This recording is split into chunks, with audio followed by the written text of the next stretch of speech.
Chargers have the Giants this year. Their defense coordinator is Shane Bowen. He was previously with the Titans when Vrabel was there. His defensive scheme is known for its strong run defense, stingy red zone defense, and a more balanced approach to pass rushing compared to his predecessor, Wink Martindale. He emphasizes a four-man rush using stunts and simulated pressures to generate pressure while also prioritizing defensive line play. He was consistently ranked among the best in the league against the run. He emphasizes the importance of run fits, where every player understands their assignment and fills their gap. I kind of decided to go back in memory lane and watch when the Chargers played the Titans back in 2019. The Titans ended up beating the Chargers 23-20. They outrushed us in terms of first downs 2-5. We had more passing yards, but in terms of yards per pass, we had less at 8.4. We had only 39 yards to their 97 yards rushing. We only had 1.9 yards per rush, and we were 1 for 3 in red zone attempts. Giants drafted Abdul Carter, Darius Alexander, defensive tackle. That should make their defense better than it already is. I thought watching the Colts versus the Giants last year, Giants look like they have a pretty good run defense. So yeah, I'm looking at the Colts versus the Giants. Giants won 45-33, week 17. I believe they knocked the Colts out of contention for the playoffs. Offensively, the Colts outdid the Giants offense. They had 16 passing first downs to Giants 10. They had 7 rushing first downs to Giants 3. 3 for 5 in the red zone. Giants were 2 for 3 in the red zone. They did have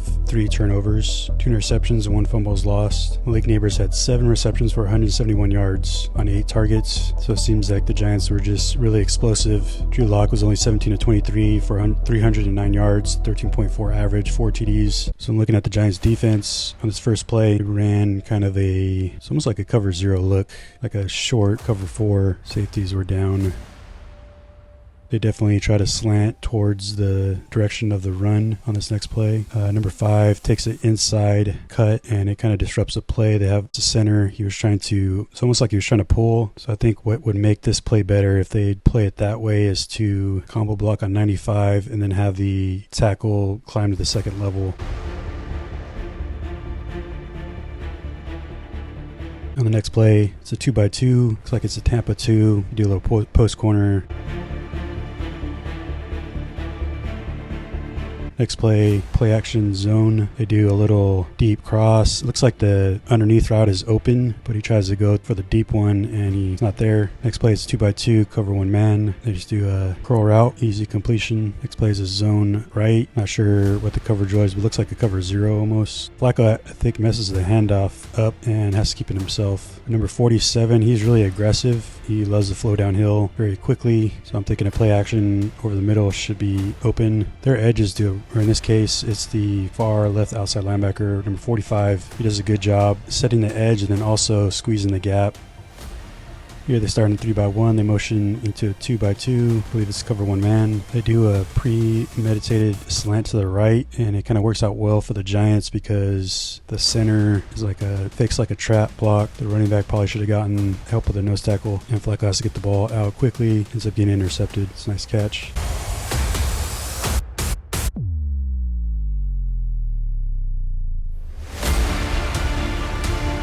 Play is a 2x2, cover 1 man. They send a safety blitz, and the edge on the left, the Giants, he shoots up, kind of blows up the play. I think 81 probably should have just left him alone and blocked down, and then had the first guy kick out the edge, and the next guy just fall underneath.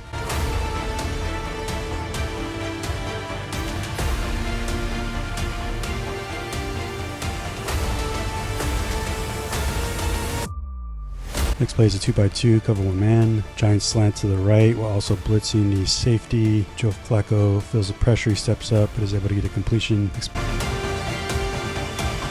Plays a 3x1, and the Colts end up pulling their right tackle, which allows them to get numbers on the Giants. So right now it's a 6-on-6, but with the pulling tackle, they get a 7-on-6. And the left inside linebacker for the Giants, he kind of gets sucked up, and then he has to pursue, make the tackle. But by that time, the running back is able to get a lot of yardage.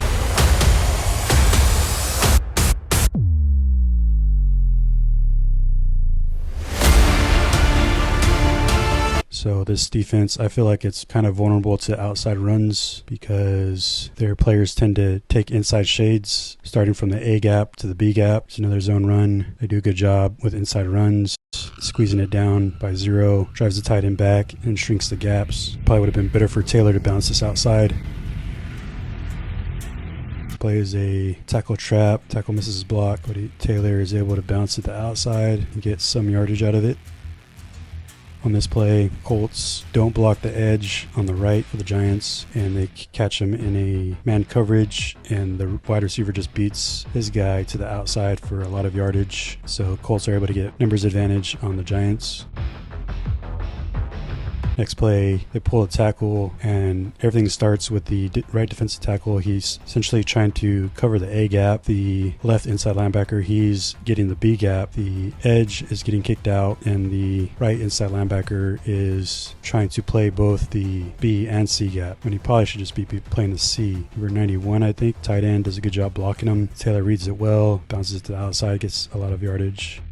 They do another tight end pull, zone middle. They get a decent amount of yardage. Safety comes up, makes a good tackle. Next play, if you watch the left defensive tackle, he does a nice spin move and is able to apply pressure.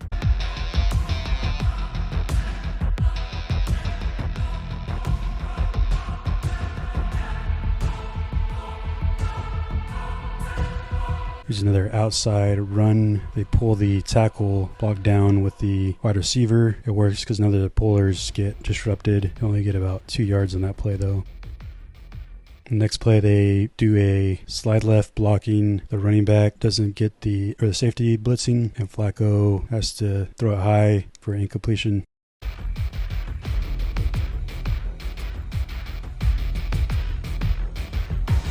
Next play, they catch him on a man beater mesh play for a lot of yardage. So I think this defense last year did a lot of man coverage. They seem to mix in a little bit of Tampa too. Seem to do well coming downhill. So going to the 2019 Chargers game versus the Titans, you kind of see the similarities in how the defense is being played. They really hit the inside gaps hard. On first down, step and throw to the outside. Next play, linebackers seem to blitz a lot inside. Next play, they do a slant to the left, and then they wrap with the left defensive tackle. Chargers had a lot of success with like outside runs, jet sweeps, post corner throws. I think one thing that worked well for the Titans was their nose tackles and defensive tackles were able to get penetration on a lot of plays, creating pressure for the quarterback and disrupting run plays.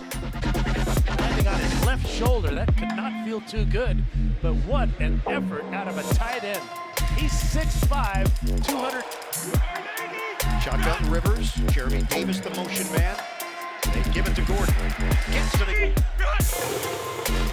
new set of downs for Rivers right. 2nd and 12. Play fake. Rivers delivers downfield. Oh! Rivers on 4th and 2, trying to keep the drive alive. Let's check out this failed 4th down for the Chargers. Here's Hunter Henry. Here's Kevin Byard. But Rivers is going to see some phantom pressure here from Rashaan Evans. He does not step up into the pocket. Los Angeles 2 and 4. On a 2nd and 4, the edge comes upfield. They block down, and Gordon just reads it, bounces it to the outside for first down. Tennessee with a 3-0 lead. NFL debut for Mississippi State, torn ACL in February. Motion man on Drake. Rivers throws it into a crowd. From the gun. Rivers has the time. And Rivers, the first points of the day. Rivers, end zone. Incomplete. 9 minutes to play in this first half. Rivers. Incomplete. Check it out. And another Los Angeles injury. They shot them both down. Toe tap. Left foot, good. Watch the right foot. Yep. What an effort.